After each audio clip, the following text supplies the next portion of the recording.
Oiwa, the daughter of Yotsuya Samon, a gunfighter, had a reputation as a beautiful woman. However, when the Shoya family, under which her father served, was forced to abandon the family, her father, Matzaemon, became a beggar and her sister, Osode, a prostitute. Her former husband, Iemon, an embezzler, appeared to her as a nighthawk and negotiated with her to get back together with him, but Samon of Alexandria rebuffed his offer.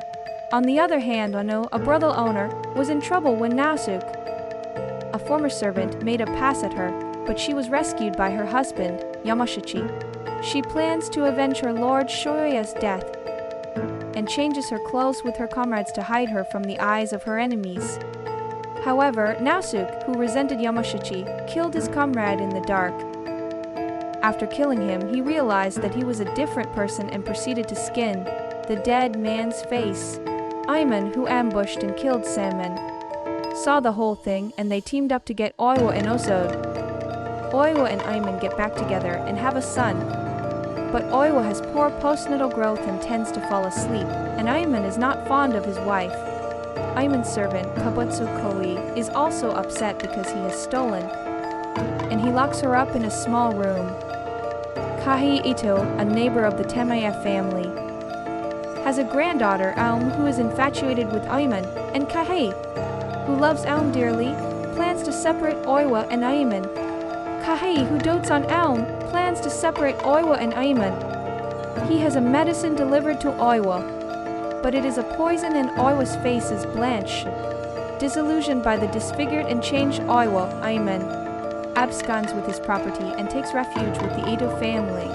When Oiwa learns the truth from her favorite masseuse, she becomes jealous and angry and decides to attend Iemon and Aum's wedding.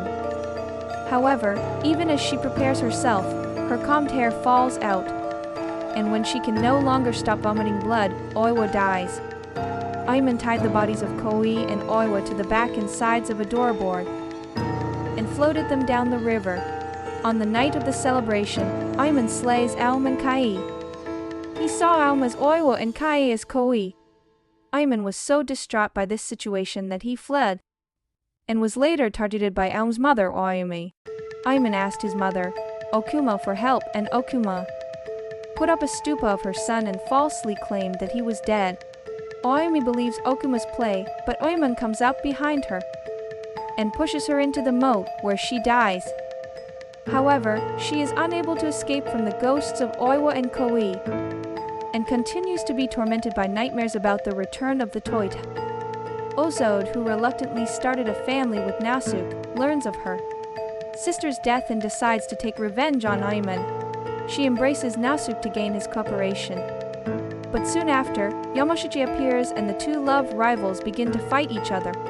In the darkness when the lanterns were extinguished, Yamashiki and Nasuk rejoiced in the mistaken belief that they had finished each other off. However, the sword actually pierced none other than Osode, who was standing between them.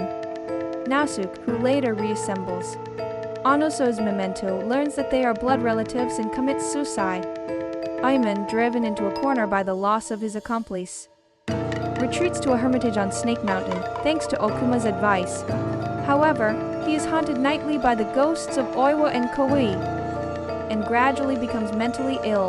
The haunting of Oiwa continues, and even Okuma is cursed to death, and Iemon attempts to escape. As Iemon leaves his hermitage, Yamashiki stands in his way. Accompanied by Koi's wife, Ohana, and an official, Iemon, who had already lost his senses, is tortured by the spirit of Oiwa as he fights to the death. But in the end, he is defeated by both Ohana and Yamashiki. With Iemon's death, Oiwa was finally liberated and the story came to an end.